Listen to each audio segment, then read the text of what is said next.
A routine traffic stop, or so he thought. But what this officer didn't realize was that the woman he tried to intimidate held more power than he could imagine. And this time, the cameras were rolling. He pulled her over, disregarding her credentials and attempting to assert dominance. What he failed to realize was that she was one of the state's most influential judges, and this time, every moment was being recorded. The flashing lights caught her attention just before the siren pierced the quiet night. It was shortly past 10:30 p.m. on an isolated stretch of Y-23, barely 2 miles from her Macon, Georgia home. Judge Marlene Dupont had left the city's annual legal aid gala half an hour earlier, where she had been honored for her remarkable 35 years of service, 25 of them as a Superior Court judge. The evening had been a sophisticated affair, filled with tuxedos, refined laughter, champagne toasts, and warm handshakes.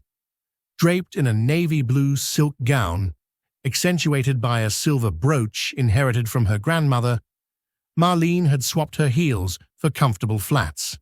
Exhaustion tugged at her, but satisfaction lingered. So when the red and blue lights flared in her rearview mirror, her pulse didn't race, just fluttered like anyone's would. She calmly signaled, pulled over, and switched on her dome light. As always, her hands remained visible on the wheel while her judicial ID lay openly on the seat beside her. A sharp rap on the window shattered the stillness. She turned to see him. Mid-40s, pale-skinned, closely cropped blonde hair, standing tall and rigid. His belt bristled with an excessive amount of gear. He neither leaned in nor spoke with courtesy.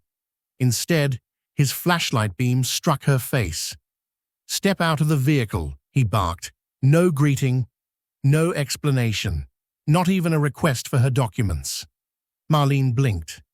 "Officer, may I ask why I'm being step out of the vehicle, ma'am?" Now, the hostility was unmistakable. She inhaled steadily. "Sir, I'm Judge Marlene Dupont of the Bibb County Superior Court. I'm not resisting. Did I ask who you were?" he snapped. "I gave a lawful order. Step out." He didn't waver. Marlene hesitated, then unbuckled her seatbelt with careful precision. She reached for the door handle, her left hand deliberately remaining in plain sight. The night air brushed against her bare shoulders as she stepped out. Standing at 5 feet 6 inches without heels, she held her posture tall, her chin lifted, but her face remained composed. "Keep your hands where I can see them." She complied. "Is there a problem, Officer Radford?" "Clint Radford." "All right, Officer Radford. I wasn't speeding. I wasn't swerving. If this is about something else, I'm happy to cooperate. But I'd like to know why I was stopped. You match the description of a suspect in the area." That was all he offered. Marlene frowned. "What kind of suspect?" "I'm in an evening gown, coming from a courthouse event. My credentials are inside the car," I said. "Keep your hands up." He moved around her car, scanning the interior with his flashlight, before muttering something into his radio. She couldn't make out what. A few cars slowed as they passed, some drivers craning their necks to watch. A couple honked. A tight knot formed in her stomach. She had presided over murder trials, sentenced gang leaders, and silenced chaotic courtrooms with a single glance. But this man, he wasn't here for reason. "Back up en route," he muttered. "For what?" she asked, her voice steady, but firmer now. "You haven't told me why I was pulled over. You haven't even asked for my ID." Radford didn't answer.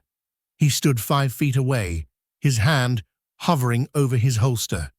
The fear was creeping in now, laced with frustration. But she didn't let it show. "My ID is on the seat. Judicial credentials. You can verify my identity." Radford stepped closer, eyes narrowing. "I don't care who you claim to be. I've heard enough lies in this job. For all I know, you're just someone playing dress up. Marlene's jaw tightened. Officer, you are now being recorded. That house back there, those are my neighbors. They're watching. Radford turned slightly, spotting two people on a porch across the road. Phones raised. He muttered under his breath, but didn't back down. Instead, he spoke into his radio again, requesting additional backup. Non-compliant female, possible weapon. Her heart sank, but she knew panic would give him what he wanted. So, she stayed still. Let the silence speak. Within minutes, 2 more patrol cars arrived, their lights flashing, engines rumbling. Radios crackled. Marlene didn't move. She stood on the gravel shoulder, arms still slightly raised, feet aching in her flats. The thin fabric of her gown stirred in the wind, an almost surreal image. An elegant woman in an evening dress, surrounded by armed officers on a dark highway. A younger officer approached first. Round-faced, nervous, he glanced between Radford and Marlene. "What's going on here?" he asked quietly.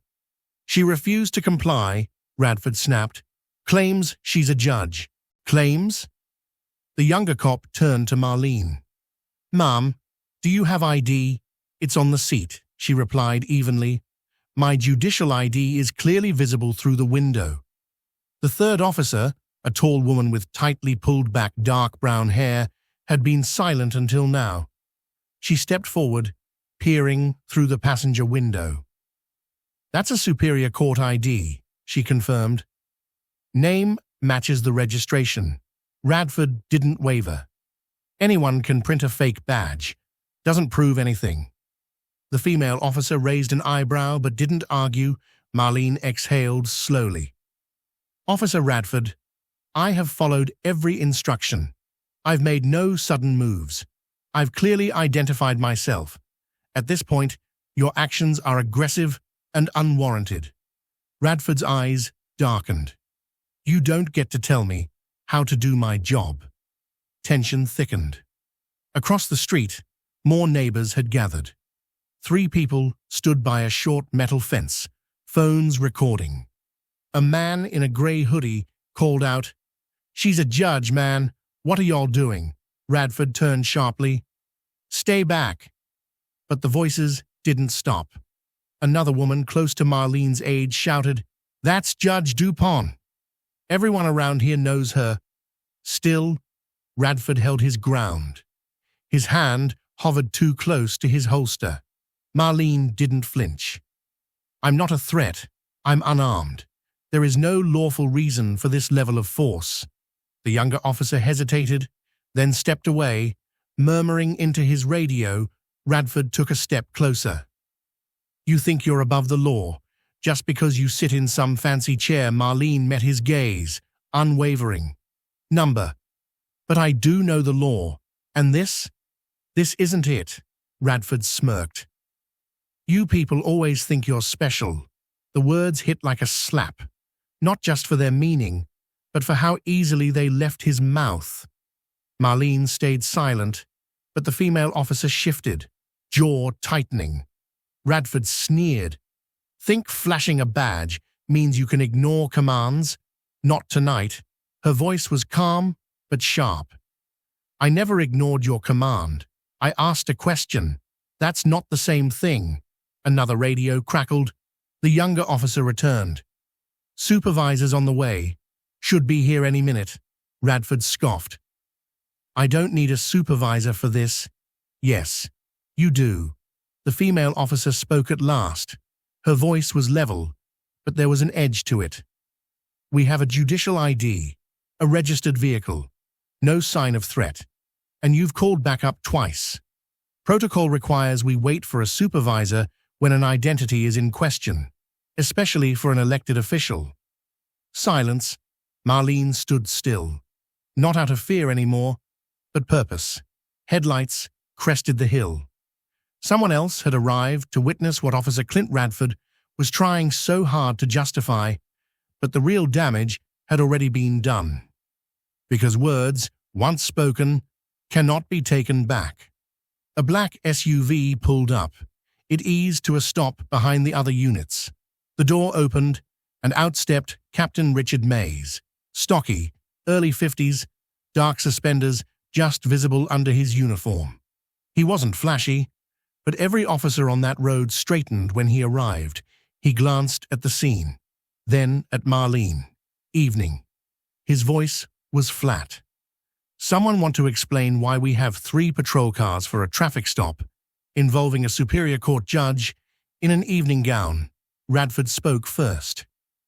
She was uncooperative, matched a suspect description, didn't follow commands.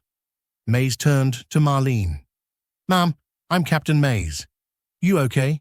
Marlene's tone never rose. "I'm cold, I'm tired, and I'm angry. I was pulled over without reason. Never asked for ID, ordered out of my car, surrounded. My credentials have been visible from the start." Mays looked to the female officer. "Her badge and registration are on the seat," she confirmed. "No traffic violation noted." Mays turned to Radford. "What's the real issue here?" Clint Radford's jaw tightened. "She didn't comply when I told her to step out. You didn't ask for her license first?" "No." Mays narrowed his eyes. "And this suspect description?" Radford shifted. "Black female, dark vehicle," Mays exhaled. "That's your probable cause on Highway 23 at 10:30 p.m.? You know how many people that applies to?" Radford had no answer.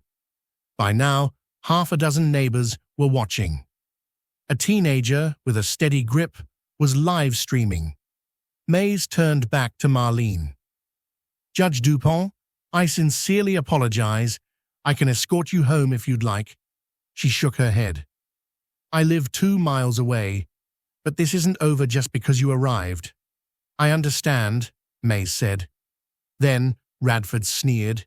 "She's probably pulling this to play the victim. These people love to cry wolf." Silence. Mays turned. "What did you just say?" Radford stood firm. "I've seen this before. Stir up drama, turn the cop into the villain." "Clint, stop."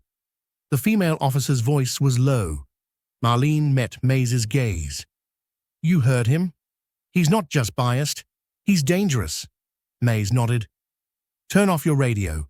Hand over your badge. Administrative leave. Effective immediately." Radford scoffed. "Unbelievable. Over this, Mays repeated. "Go home." Mays met her gaze and understood. But the real storm wasn't outside anymore. It was coming for everything that had been left to fester behind closed doors for too long. By morning, the video had already hit 200,000 views. By the afternoon, it was on every local news channel and climbing national feeds. But inside Judge Marlene Dupont's home, everything was still. She sat at her kitchen table, robe loosely tied, a fresh cup of coffee in hand, her phone set to silent. Her daughter Simone, a civil rights attorney based in Birmingham, had arrived before sunrise. She stood at the counter, scrolling through an onslaught of messages from reporters. "You've got CNN calling," Simone said softly. "Do you want to know?" Marlene didn't look up. "They want to talk about the incident. That's what they're calling it." "It wasn't an incident," Marlene murmured. "It was a pattern." Simone sat across from her. "You sure you don't want me to handle the press? This thing's moving fast. Everyone has an opinion. Some folks already calling you a hero, others." Marlene gave a faint smile. "I didn't do anything heroic. I stood still and refused to be erased. That shouldn't be newsworthy." Simone nodded, but her fingers drummed lightly against the table. The police union put out a statement. They're backing Radford, calling it a misunderstanding, blaming high-pressure protocol. Marlene set her cup down. "Of course they are. But here's what they didn't count on," Simone added. "One of the officers on the scene filed a report. Officer Medina. She documented everything, word for word." Marlene looked up. "Good," she said. "That matters." Later that day, a city official paid her a visit. Deputy Mayor Alan Stokes, someone she'd known for 20 years. He arrived with polite caution, carrying a bouquet of flowers. "Marlene," he said, as she opened the door. "I'm so sorry about what happened." She stepped aside, letting him in without a word. They sat on the couch, where the air still carried the faint scent of lavender and coffee. "We want to make this right," Stokes began. "The mayor is drafting a statement. We'd like to issue a formal apology from the city and the department, privately, if that's preferred." Marlene's gaze didn't waver. "Privately, well, yes. To protect your privacy, to preserve your dignity." She tilted her head. "My dignity doesn't need preserving. It wasn't damaged. His was." Stokes cleared his throat. "Of course, but we also don't want to escalate tensions unnecessarily. Tensions were escalated the moment I was treated like a criminal without cause," she replied. "That moment is already public. You don't get to hide the apology behind a curtain." Stokes shifted in his seat. "I understand. I'm not asking for a parade," she continued. "But I won't be a footnote either. What happened needs to be addressed. Out loud." He nodded slowly. "I'll speak to the mayor." Before he left, she added, "One more thing. Make sure Officer Medina is protected. Retaliation is real." The next day, Internal Affairs launched an investigation. A town hall was scheduled, and it filled up within hours. Hundreds of community members gathered outside a local high school auditorium, waiting to hear from city leaders and from Marlene herself. Inside, under the dim hum of fluorescent lights, Marlene stood behind a wooden podium in her Sunday best. This time, she chose her robe. Not the silk one, but the one from the courtroom. She didn't shout. She didn't speak with fire. But every word landed like a stone in still water. "I wasn't afraid because of a gun," she said. "I was afraid because I saw something I've seen my whole life. Someone deciding that my presence, my tone, my very existence made them uncomfortable. And they used that discomfort as justification for power. No one made a sound. We keep waiting for people like Clint Radford to reveal themselves," she continued. "But they're not hiding. They're being protected, defended, excused. That protection has to end." She stepped away from the podium. The room rose with her, but applause doesn't fix systems. Marlene knew that. This moment had to lead somewhere, or it would fade like all the others before it. 2 weeks later, the internal investigation reached a turning point. Officer Clint Radford was suspended without pay, pending termination. The department released a statement on officer accountability and protocol review, but it read like a collection of excuses stapled together. Still, the pressure didn't ease up. News vans lined the road outside Marlene's home. She refused most interview requests, but agreed to one, on her terms, with a local station she trusted. The interview was simple. No dramatic lighting, no rehearsed statements. Just Marlene in her living room, hands folded neatly. "What do you want people to take away from this?" the reporter asked. "I don't need people to be outraged," Marlene said. "That burns hot and fades fast. I need them to remember that the law isn't always just, and the people enforcing it aren't always fair. What happened to me could have ended very differently if I weren't a judge." If that neighbor hadn't hit record, the clip went viral again. At the same time, the police union held their own press conference. They framed Radford as a dedicated officer caught in an era of hostility toward law enforcement. They blamed social media. They blamed the optics. They never once blamed him. But the community wasn't buying it. Protests formed outside City Hall. People didn't just chant Marlene's name. They demanded real change. Mandatory body cameras, mental health evaluations for officers, bias training that wasn't just a checkbox. Then, the twist no one saw coming. An anonymous leak exposed Radford's past. 3 previous complaints of excessive force, all against black drivers. 2 were quietly settled. 1 was dismissed internally. None had reached the public. The city scrambled. The mayor rushed to hold a press conference. But the damage wasn't just reputational, it was institutional. Meanwhile, Radford made a move of his own. He went on a right-wing podcast, hosted by a former sheriff. The episode was titled Targeted, the true story of an innocent cop smeared by woke culture. She was hostile from the start, Radford claimed. She played the race card. I lost everything. The public reaction split. Some called him a scapegoat. Others said he finally revealed himself. Marlene didn't respond. She didn't have to. The community spoke for her now. Signs appeared across the city. Stand with Judge DuPont. A local artist painted her portrait on the side of a library, beside the words, "Grace is power restrained."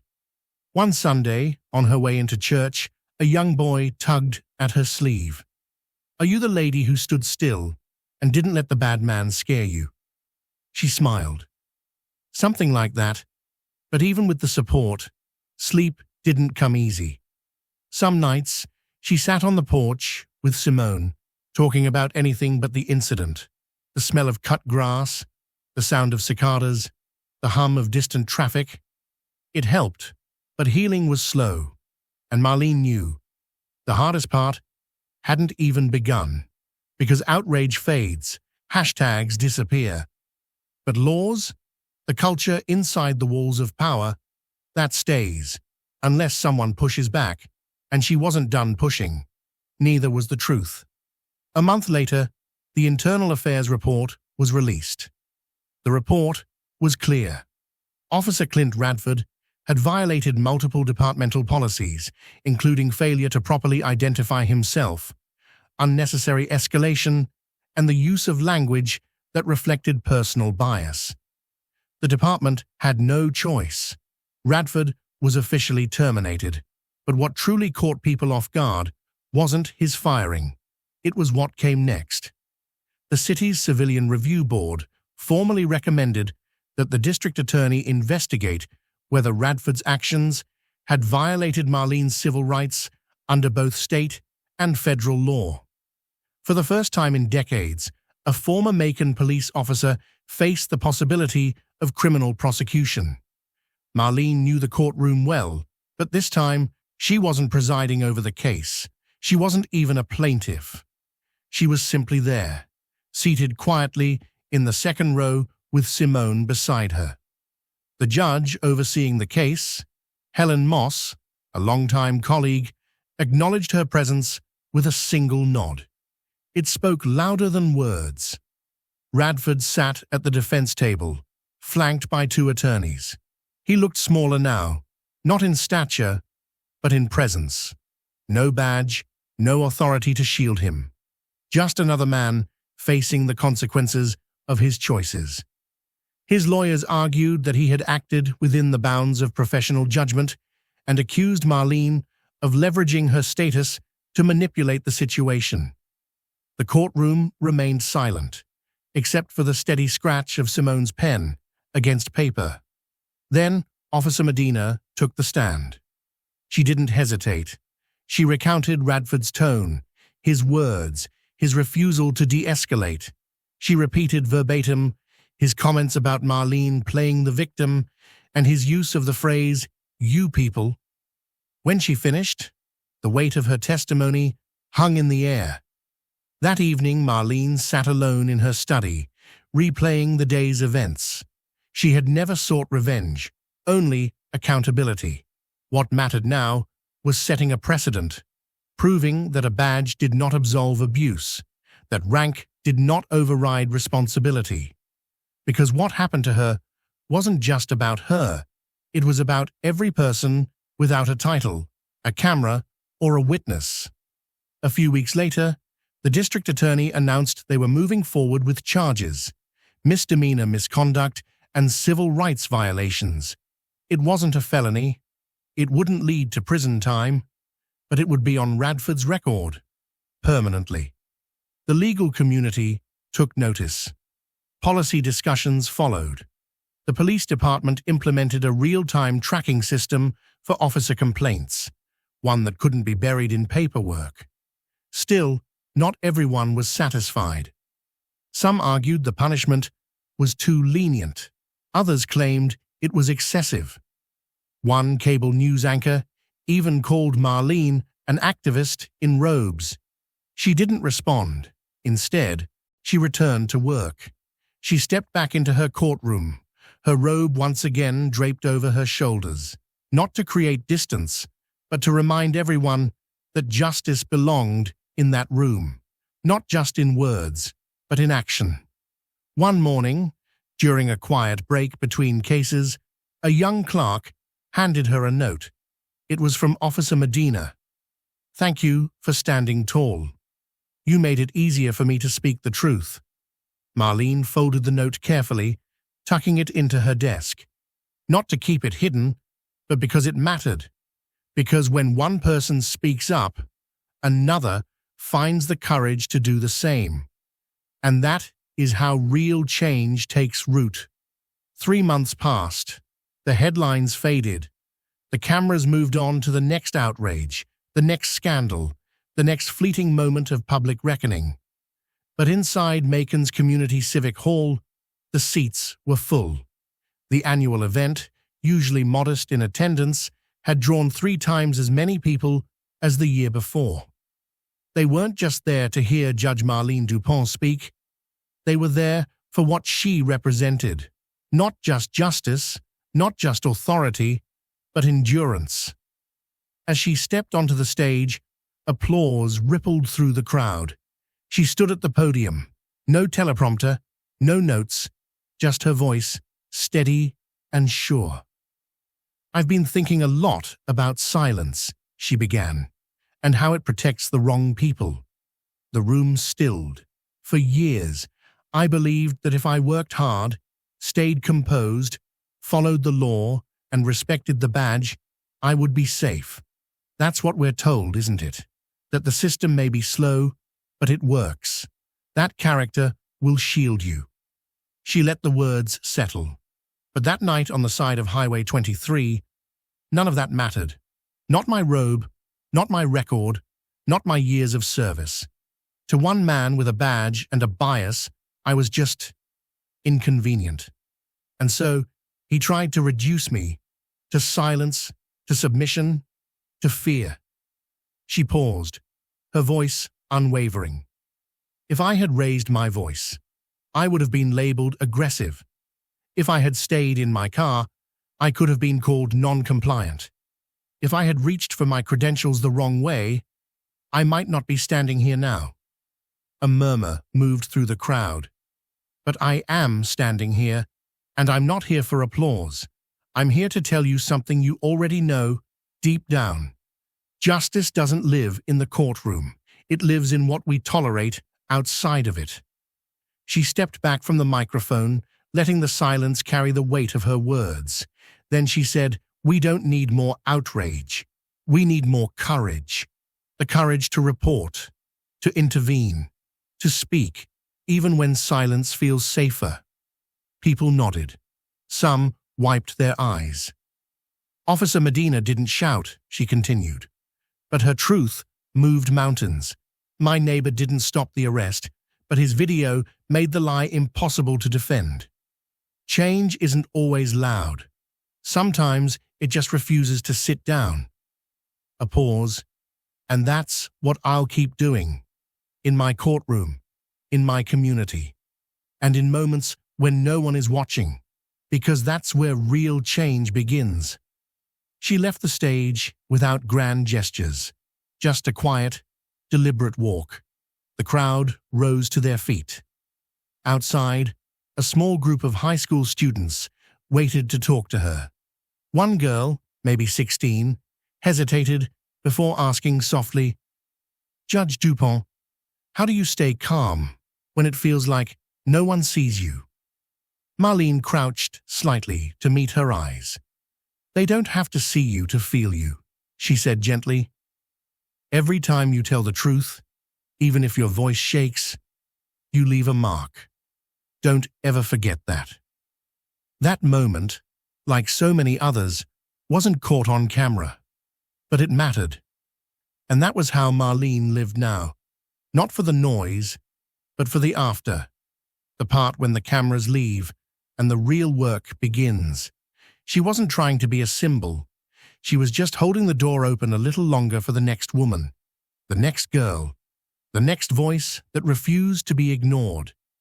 If this story moved you, remember this. Silence protects no one. Speak when it matters. Share this story. And let's keep the conversation going. Because the world doesn't change by accident.